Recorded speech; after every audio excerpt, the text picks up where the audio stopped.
y'all, and welcome to American Masters. How's it going?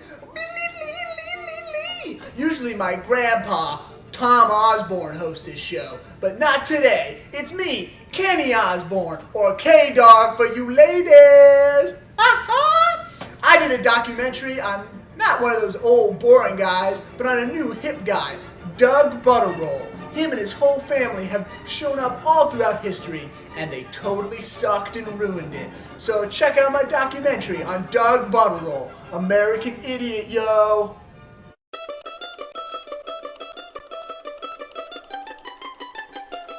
The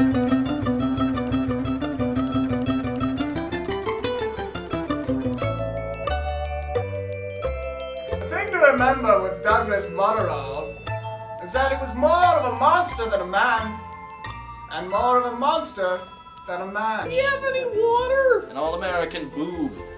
Is there like a buzz? Do you hear a buzz? The Butterolls are greasy and I want nothing to do with them. You don't have any water? This is bush league. History's silly willy farthead. I'm sorry, I tooted. Poor dresses. Huzzabodoobadoo. Ingrown hair on the neck of America. I'll kill him! High voice. He did what? Margaret Jeffries, killed by Douglas Butteroll. Whoops! History's dildo. If America were a large seat, Doug Butteroll would be the splooge stain upon it. What's anybody in today's America? How was it that this fool managed to upset the lives of so many? His family destroying so many other families. American Masters will take you inside the life of the Butterolls. I visited Africa to study cultures over there, and a young native boy once took me to a cave. And on that cave were drawings, vast drawings. And there, on there, was a portly man. That man was the first Butteroll. He had straddled what appeared to be a flame, the first flame, and urinated on it, causing that smell, peeing out first fire. This, of course, is the first in a line of long tragedies for the Butteroll lineage. Some remember. Of course, others do not. He did what? The next mention of the Butterolls in recorded history is in the Bible. The Butterolls were generally used as allegorical devices to teach good Christians how not to act. He led the Jews into Egypt. The Jews were in Egypt? I just don't even have a response to that mistake. And of course, somehow, a Butteroll knew Jesus. There on our Savior's left, Butteroll of Arimathea. If you got to know the guy, he did get kinda angry and a little bit preachy. As the Butterolls moved into the Middle Ages, they remained fairly quiet, except for one slight slip-up. The Butterolls were responsible for the Black Plague. It was really just a marketing campaign gone awry.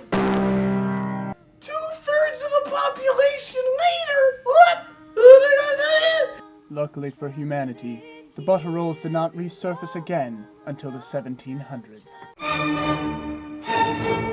As one of the first families to land in the Americas, the Butterolls set themselves to the task that all colonialists must: killing the native people. They befriended the Indians first. He just gave them a blanket. He thought they were cold. They killed the Indians with blankets. How was he supposed to know it had smallpox coating it? Of course, this atrocity was nothing compared to the Butterolls' next act: befriending Benedict Arnold. Benedict Arnold was the best thing the Butteroll family had. And then just because he turns on America, the Butteroll family has some duty. Duty to who? America. That's a good point. Once again, the Butterolls sank into the American abyss, only to rise again during the Civil War.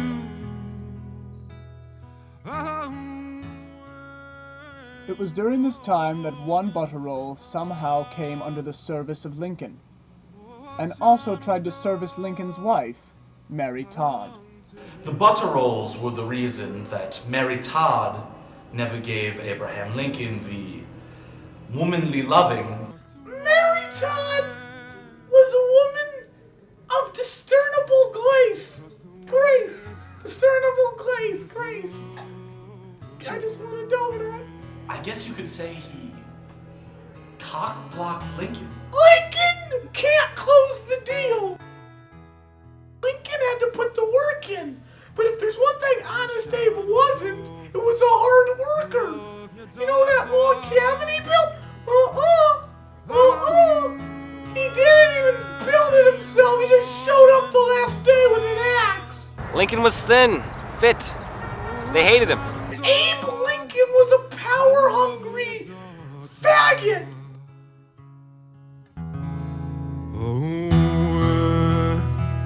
I don't understand it. Everyone loves Lincoln.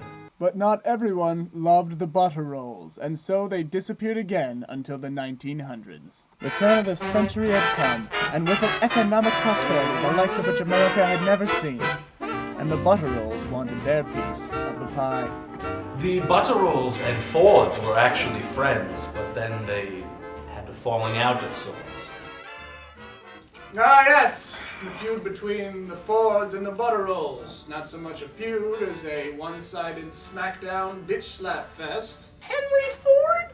Like Henry bored in school, so we can't put cars together. Motivated by jealousy, Butteroll stole the initial design for the Model T and renamed it. The Model T? It was originally called the Butteroll Express. The Butterolls had created a car, more of a jalopy, that they called the Butteroll Express. Apparently they didn't realize that that's what trains were called. Or maybe they just read it off the side of a train. The Butteroll Express got a lot of good in it. They marketed the Butteroll Express with this ridiculous slogan. You'll be saying yes, sir, the band is grand.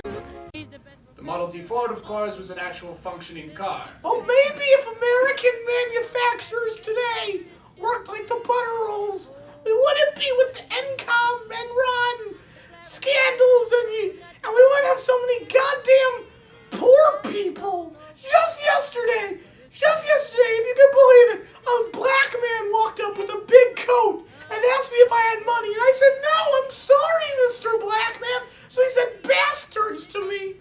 And I was like, I'm sorry I don't have money. And he was like, fuck you, you fat bitch. Where did he learn that potty mouth except for the ghetto? That's all I'm saying about the Butteroll Express. The Butterolls' hopes dashed, they were forced to get government jobs. However, in the 1960s, their stock rose again, until one act of violence ruined their fortunes forever. The Jackie O incident. To make a long story short, Butteroll hit her in the face. And in an instant, Doug swung, was trying to hit Ted, and caught Jackie O on the right dimple. That dimple never dimpled again. It wasn't that the Butterolls punched Jackie O in the face. It was what happened when she was down. Suck it. Suck it, he said. I'm glad your husband is dead. It rhymed, and that was the Butteroll way. He punched her in the face. When asked to comment, the Butterolls are brief. She deserved it. And so here we are at present day, and we must finally address one burning question. How did these men convince women to have children with them?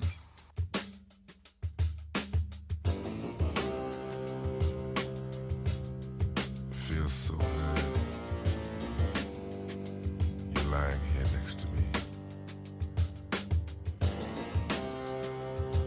Oh, whatever rules.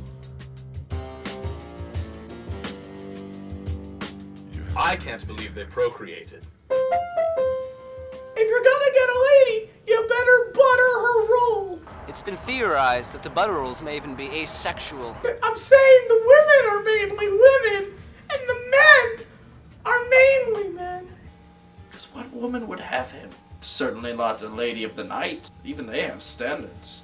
Sometimes I doubt if they're even men at all. If you want to see a boner, come over here. Yes, This statement and this statement alone sums up Butteroll in his entirety. For all their faults, we must admit this. They are men. You're a very fascinating fellow, Doug Butteroll. Is that a jibe?